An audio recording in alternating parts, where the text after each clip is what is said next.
నేనిప్పుడు ఆలోచించింది ఆర్థిక సంస్కరణలు వచ్చాయి, సంపద సృష్టించబడింది, సంపద సృష్టించిన వ్యక్తులకు ఆదాయం కూడా పెరిగింది, సంపద పెరిగింది. ఇంకా రిలేటివ్ గా పేదవాళ్లుగానే మిగిలిపోతున్నారు. రిలేటివ్ గా దట్ ఈస్ ది బిగ్గెస్ట్ సమస్య. అందుకే నేను ఈ రోజు ఏం పెట్టానంటే P4 అన్నాను, పబ్లిక్ ప్రైవేట్ పీపుల్స్ పార్ట్నర్షిప్.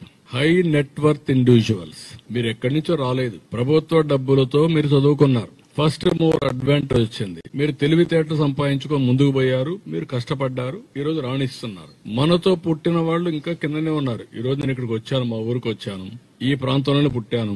ఇక్కడ శేషాపురానికి వెళ్లేవాడిని, నడుచుకొని వెళ్లేవాడిని ఫస్ట్ క్లాస్ కి 1 కిలోమీటర్. చంద్రగిరికి వెళ్లేవాడిని 5 కిలోమీటర్లు 6 కిలోమీటర్లు వాగులు వంకలు దాటుకొని లేకుంటే రోడ్లో పోయి చదువుకున్నాను, కష్టపడ్డాను. నాకు అవకాశం వచ్చింది. కానీ నాతో పుట్టిన వాళ్లకు అవకాశం వచ్చినా కూడా ఉపయోగించుకోలేకపోవచ్చు, రావకపోవచ్చు. అందువల్ల ఇంకా కిందనే ఉన్నారు. అందుకే నేను ఇప్పుడు తీసుకొచ్చే విధానం ఏంటంటే, ప్రభుత్వం, ప్రైవేట్, ప్రజలు ఎవరైతే ఇంకా పేదరికంలో ఉన్నారో వారిని పైకి తీసుకొచ్చే బాధ్యత తీసుకుందాం. ప్రభుత్వం ఖర్చు పెట్టే డబ్బులు ఖర్చు పెడతాం, వాళ్ళ డబ్బులతోనే పైకి రారు. వాళ్ళకు మెంటరింగ్ చేయాలి, వాళ్ళకు వాస్తవాలు చెప్పాలి, వాళ్ళకు కూడా అందుబాటులో ఉండాలి. ఈ రోజు ఒక వ్యక్తికి మెంటర్ చేస్తే సక్సెస్ రేట్ చాలా వస్తుంది. కొంతమంది స్వతహాగా పైకి వస్తారు, స్వతహాగా పైకి రాలేని వాళ్ళని పైకి తీసుకొచ్చే బాధ్యత మనం తీసుకోవాల్సిన అవసరం ఉంది. దానికే ఈ రోజు P4 పాలసీ తీసుకొచ్చాను. ఈ సంక్రాంతి అప్పుడే నేను పిలిపించాను. నువ్వు అమెరికాలో ఉండొచ్చు, ఆస్ట్రేలియాలో ఉండొచ్చు, హైదరాబాద్ లో ఉండొచ్చు, పెద్ద పరిశ్రమ ఉండొచ్చు.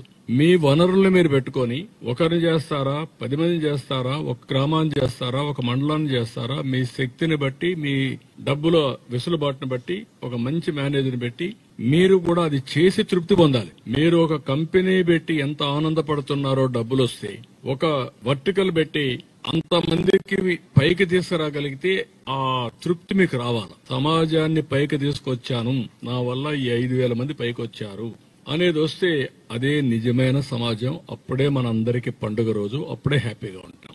అదే నా సంకల్పం. పేదరికం లేని సమాజం, ఆర్థిక అసమానతలు తగ్గించుకుంటూ నిరంతరం ముందుకు పోయే ఆలోచన.